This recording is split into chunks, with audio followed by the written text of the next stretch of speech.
Yesterday, as I was taking my usual walk through the park, on my return journey, a man behind a high wire fence with a paint tin in his hand,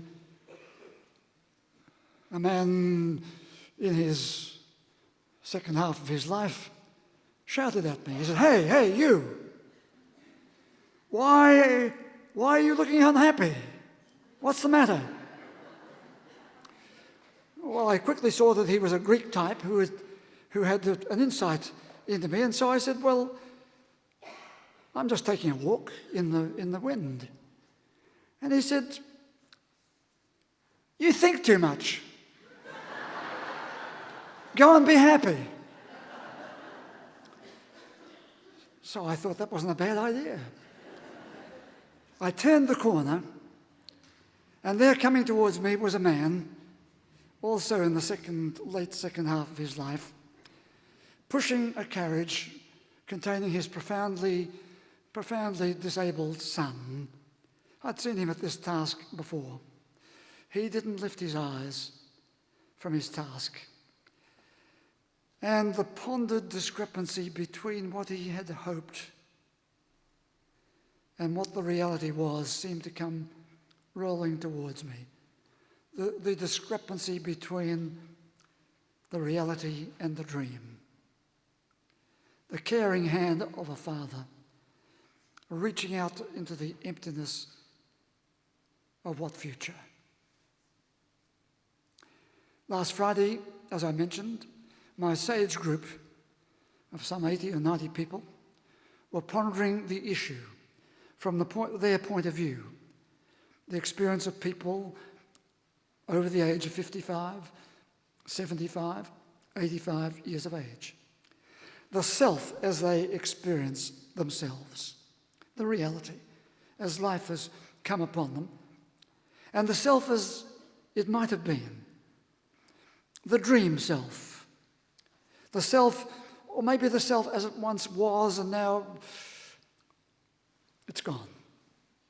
The discrepancy. We, in the psychological field, talk about discrepancy theory, but here's discrepancy in practice. And in the course of my address to the group, I told them of two visits I made on Anzac Day to two elderly people's institutions situated at diametrically opposite parts of the extremities of the city. Both institutions are very large. One, you almost need a scooter or a skateboard to get around the long corridors that go this way and that. At the group the other day, I called them factories. These big, old-aged factories, end-of-life factories. And my group on Friday said, don't call them factories. And they went on to say, they're just the places we never want to be in. But as we all age, as I said to them, as we all age, and as the aging population in society and around the world grows, these big factories are going to become more and more necessary. And they're going to be places where most of us will spend the endings of our days unless death visits us before we get there. For better or for worse, these people are hanging on to the idea that perhaps life will go on. Sometimes families hang on to the idea that really it would be better to keep them at home much longer than putting them into what I call the factory. But families cannot these days, cannot do the complex work of caring for the aging. These large factories, however, are equipped. The staff are skilled, experienced, caring, and come to their shift with fresh and ready minds, intelligently task-oriented, compared with the families who are often fatigued, worn out, with confused emotions, uncertain about what is the best management. So there was my experience And I put it to you that these places are doing a great job in the most positive words I can use. I call this address today the healing moods of life, the angels of a new faith. Where are they? What are they? Well, we've long since stopped talking about angels because we think that that's ridiculous stuff. Of course, from time to time, people do talk about their guardian angel watching over them. Or we talk of someone having an angel face, but we don't believe in angels. Or do we? Shakespeare has Hamlet castigate the priest of the church. The priest of the church was mumbling away about whether Ophelia should be buried in sanctified ground. Hamlet said to the priest, "Lay her in the earth, and from her fair unpolluted flesh may violets spring. I tell thee, churlish priest, a ministering angel shall my sister be when thou liest howling." The Bible speaks about angels, Michael and his angels. It occurs in the biblical legend in the book of Revelation. War, it says, broke out in heaven.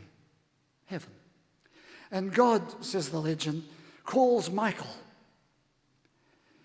to wage war against the dragon. Michael couldn't do it on his own, so he called in his angels. And Michael and his angels, it says, fought against the dragon and his angels. But the dragon was thrown down to earth, and his angels with him. Several years ago, when we renamed this church St. Michael's, we transported a large truckload of huge rocks from way up in the country, and we carefully rearranged them in the garden on that far corner of the church. There they stand as symbols of Michael and his angels. Or we changed the word, Michael and his helpers. You see, in the legend, who were the angels? It's a word that occurs in biblical writ. Who were they? They were the influences of goodness. They were on the side of the good. They were on the side of the good, the tender, and the beautiful. They were helpers in the cause of goodness. So we call the rocks Michael and all his helpers as symbols of what we could all be if we wished. And we see the helpers. Those helpers appear in different forms. The man with his paint tin yesterday afternoon, telling me to be happy. The man who is wheeling his son. The men and women on the staff of those vital factories, caring for people in the needful ending of their lives. Michael and his helpers. We have the whole collection of them, and we can be one of them. But we need to recognize them, we need to embrace them, and we need to express them. The striving and the struggle of human goodness goes on, don't we know it? 1600 years after the story of Michael and his angels was placed in Holy Writ, John Milton wrote about his war in heaven, Paradise Lost. Satan, he calls Satan that infernal serpent, was hurled headlong into the flames of hell. That's the imagery of the legend. But Satan, though defeated, was not going to be defeated. So he stood on his feet and he said, "What though the field be lost? All is not lost. The unconquerable will, the study of revenge, the immortal hate, the courage never to submit or yield. 230 years after Milton came Sigmund Freud, the father, if you like, of psychoanalysis. He described the inner struggle of goodness and destruction. Put it in different terms. He put it in the terms of love and hate, life and death, the life instinct and the death instinct. And today the task remains the striving of goodness in the face of human beings. Human beings being what? Human beings selling out to greed, dealing in drugs of destruction, the Megadeth people, so committed to the ways of war that they refuse to study the ways of peace. Some so rigidly locked into the old faith, in which it is more important to argue about heaven and hell than it is to find the caring ways to be one family on earth. When it becomes an obsession among some people of the old faith to argue about the existence of God and refuse to see that the survival of humanity depends on practicing the ways of goodness, becoming an angel of goodness. Or you don't like the word angel? Then call it a carrier of goodness. Study it, embrace it, practice it, become a carrier of goodness. In the Sage group on Friday, I went back to my office and immediately one of my staff came in and said, "There's a parcel here for you." And I said to you, "Is it safe?" And she replied, "Open it and see." It was a new book, just published, written by a former student of Cairnmiller. Now, remember my speech to Sage was on the discrepancy we often feel between the real self and the self that we would like to be. Would you believe it? This new book, just published, is called The Longest Journey, Finding the True Self. Through and through, it is a story of intense thoughtfulness. People searching for a resolution of the discrepancy, if you like, that occurs in the self, looking to become carriers of goodness. It is a book that will lift its readers out of all those sharp angles of nastiness and negativity and nothingness that we often get into, so that we might realize that there is a life worth living. In spite of the discrepancies, in spite of the destructiveness that we sometimes encounter, there is a life worth living. And there are good influences and good messengers, and there are carriers of goodness. So here I want you to recognize, if you will, the messengers, the carriers of a new faith, because we all need a new faith. We recognize them in the man who told me to change my mood. We need a change of mood. We recognize the messengers of a new faith in the Father dealing with the anguished discrepancies of his life as he wheels his son every Saturday. We recognize it in the intelligent, resilient work of those carers in the end-of-life factories in this city. And I will go further. The former Bishop of Edinburgh, Chief Bishop of Edinburgh, Richard Holloway, once a guest of mine here in this place. He has written a new book called Leaving Alexandria, a memoir of faith and doubt, because he left the Episcopalian Church, and he left many of his old faith beliefs behind to try and find what human beings could be. And I'd like to just make reference to one part of the book, and no doubt I'll refer to it again. In the top of chapter 14, he said, referring to the infighting in all the churches, but most particularly he was referring to what was happening within the Anglican or the Episcopalian Church. He said it would be wrong to give the impression that the life of a bishop or the life of the church is one of constant struggle and controversy. Religion is certainly a vexatious subject, and it gives rise to a lot of disagreement, as the history of schisms and splits in Christendom clearly indicates. But if conflict and constant wrangling is part of Christian history, so is consolation and comfort. So just as the negatives have been part of the church, so we need to hear again the church's ancient ministry of comfort to the afflicted. And it goes a long way towards mitigating its record of discord and intolerance. The new faith that we espouse in this place, I hope, seeks to express in new ways the much-needed moods of consolation and comfort in the specific areas of the aged, the demented, and the dying, in the specific areas of people who are broken-hearted. One patient said to her therapist, "My heart is opening to try to contain all the good feelings. My heart has been closed since childhood.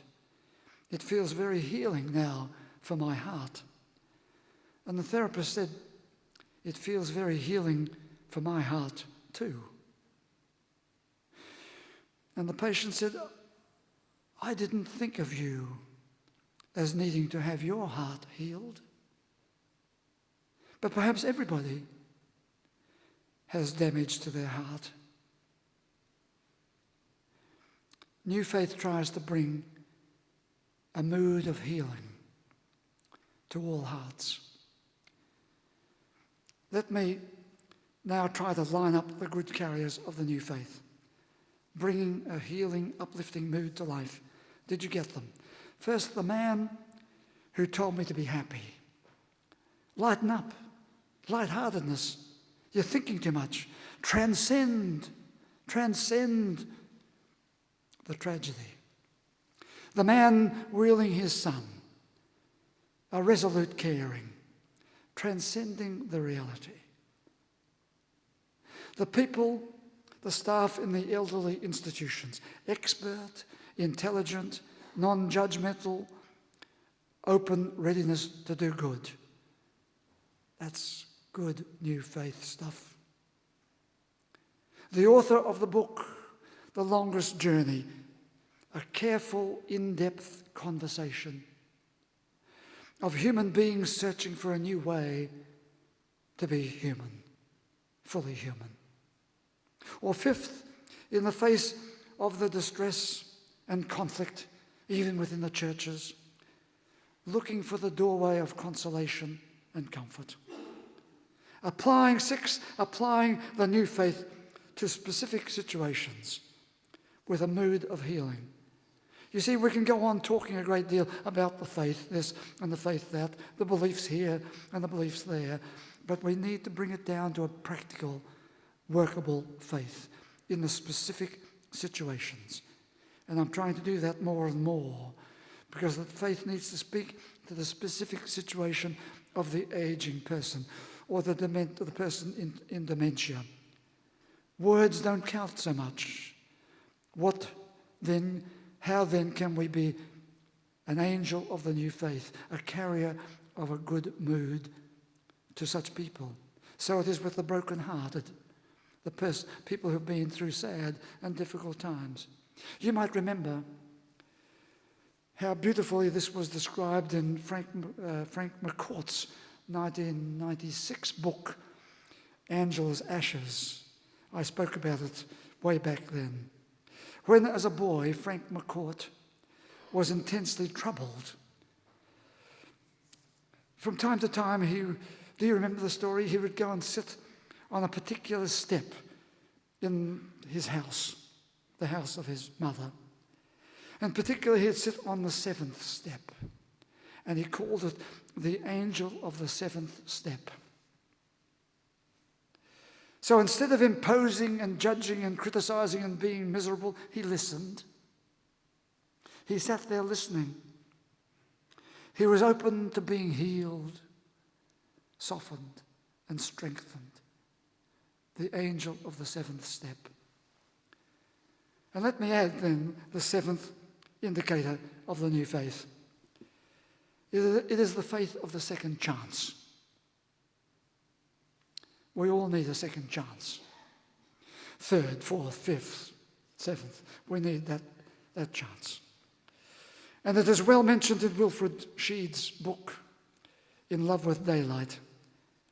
He said, I used to wish as a kid, he's speaking as a Catholic, I used to wish as a kid that the sacrament of confession would be matched by one in which you got to boast with equal fervour about how great you were, so that the Almighty could forgive your pretensions and have a good laugh as well. Yeah, the second chance. The second chance, you see, is not about rehearsing your sins and revisiting your guilt, as we've done so much of that in the past. The second chance is about affirmation. It's about affirming the goodness that you can embrace in spite of everything. The goodness that you can enjoy and the goodness that you can carry. The second chance rejoices in life's sacrament of affirmation and acceptance. I call it a sacrament because it is far more powerful than all the sacraments of confession. The sacrament of affirmation and acceptance. I disperse that sacrament every day. Transcending the discrepancies, embracing the affirmation, celebrating that self-affirmation and acceptance by walking a different way, by being just a little different as a person, by being responsive to the unknown man with the paint tin who tells you to lighten up, change your mood. We can all become carriers of goodness. Would you please stand?